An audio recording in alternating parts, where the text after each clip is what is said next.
Hey guys, today we're back with another video, and today we're going to be talking about the Florida Gators. Let's go on to the video. So they started off the year 11-6, and they won versus Loyola, Maryland in their first game. Barely lost to Virginia in the Hall of Fame series on some game-winning free throws and a big shot by Ryan Dunn. Then they won their next two games versus Florida A&M, and they blew out a really good Florida State team. And then they won versus Pittsburgh, but barely lost against number 13 Baylor by 4 in the NIT season tip-off. And then they lost at a pretty good Wake Forest team in the ACC-SEC Challenge, and then they won versus Merrimack, won versus Richmond in the Orange Bowl Classic. Then they won versus in Florida, and they won in the Florida tip-off versus a really good East Carolina team. And then they won versus Michigan in the Jumpman Invitational in 2 overtimes, and it was a thriller. And they let Michigan score 101 points, which was not good. And but they still scored 106, and they still won that game. And then they won versus Grambling State in Quinnipiac at home to round out their non-con schedule. And then in their conference opener, they barely lost versus number 6 Kentucky by 2. And then they lost at an then undefeated Ole Miss team that now only has 1 or 2 losses, which is still really good. And then they blew out a good Arkansas team at home and just lost at number 6 Tennessee. And the next game is at Missouri, and I think that they're gonna win that one today, even though Missouri's a good team. And then for their quad games, they're 0-5 in quad 1, 3-1 in quad 2, 2-0 in quad 3, and 6-0 in quad 4. So they've proved that they can beat good teams, and they don't struggle against some of the lower tier teams, but they do struggle against top tier teams. So basically they have a lot of quad 1 games coming up, and I think that if they can win some of those, they'll be pretty good and potentially make it into the tournament. But I don't know, since March Madness is going to be really tough this year, and there's so many good teams, and I think other teams might potentially have the nod over them, and maybe they won't make it. But I think they have a chance. They just have to win their conference tournament and lock it in to just be for sure.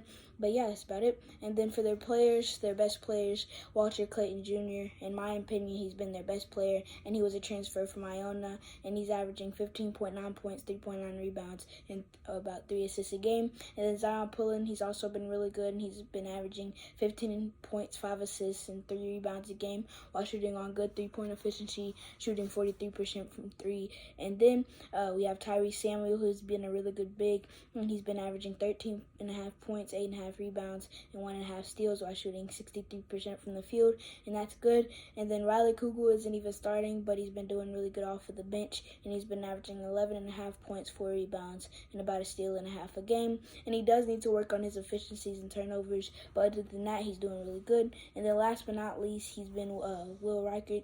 He's been averaging about 11 points and 3.5 rebounds a game, but he does need to work on his efficiencies. And then they lost three key players last year, and Colin Castleton, who went to the Lakers with Alex Fudge, and and then Colin averaged 16 points and about 8 rebounds, and also 3 blocks a game, which led the country. And Alex Fudge's stats didn't really show up in the stats, though he was really good defensively, and now they're both playing for the Lakers G League team. And then for the last person, it was Kowacie Reeves, and he went to Georgia Tech, and now he's averaging 12.2 points, 4.3 rebounds, and he's shooting almost 42% from 3.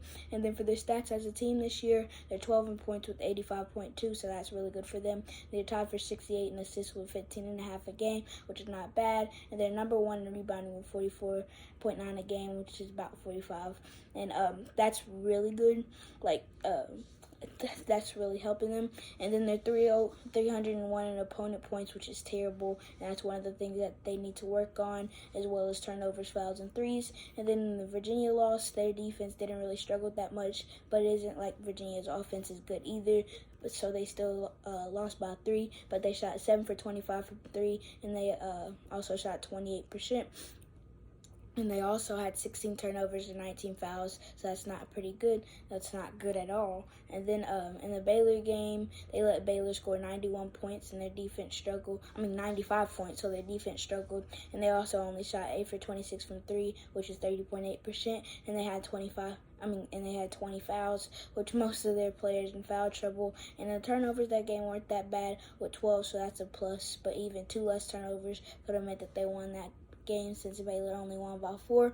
And then in the Wake Forest game, they didn't really struggle with 3-pointers, but it still wasn't great with they shot 8 for 24, which is 33.3% from 3. But the turnovers took over this game, and they had 15 turnovers and 23 fouls. And if you thought 20 fouls was bad, 23 is even worse. And they also had 15 turnovers, like I said. And turnovers made the difference because Wake Forest had 22 points off of turnovers, and Florida only had 14. And then in the Kentucky loss, they were up late, and then they gave the game up because Aaron Bradshaw hit a really big three and some free throws, which could have. And then some things that they struggled on this game were free throws, which they could have won this game. And they shot 18 for 29, which is 62.1% from the free throw line. And that's never going to win you a game. And they also shot 9 for 31 from 3, which is also not good. And they didn't struggle with turnovers that much with only 11, but their fouls were bad with 23. In that game, Riley Kugel, one of their best players, was in foul trouble early, and he ended up fouling out. So he was a really good player that could have impacted the game if he didn't foul out, and that was all the difference. And then the Ole Miss loss, the Running Rebels just came off their first loss, and they were definitely trying to get their get back, and they had a lot of momentum in the second half. And then for the defense, for Florida, it was horrible, and they let Ole Miss score 103 points with 59 of those in the second half, which is unacceptable. And they also did struggle with their free throws again, and they only shot 18 for 26, which is almost 70%, and that's even 70% is not good. And then their threes also struggled. They were 5 for 17, and that equates to 29.4%, and that's also not good. And then their turnovers fouls weren't that bad, but 13 turnovers and 17 fouls isn't ideal. And Tyrese Samuel was also in foul trouble, and they did lose the battle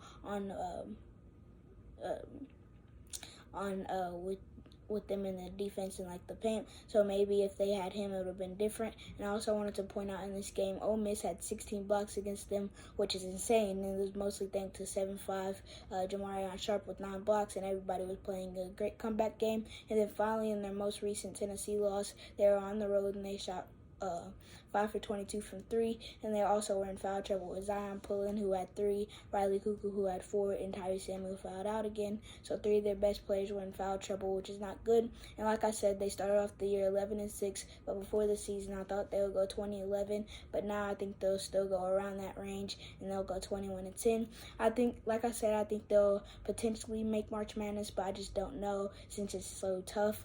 The whole leagues have been really tough, and there's been the Big 12, for example. I think they only have 2 teams that are below 500, and Oklahoma State is 8-9, and Oklahoma State is a good team. So yeah, that's about it for this episode. Thank you guys for watching. And the next episode is Florida Atlantic.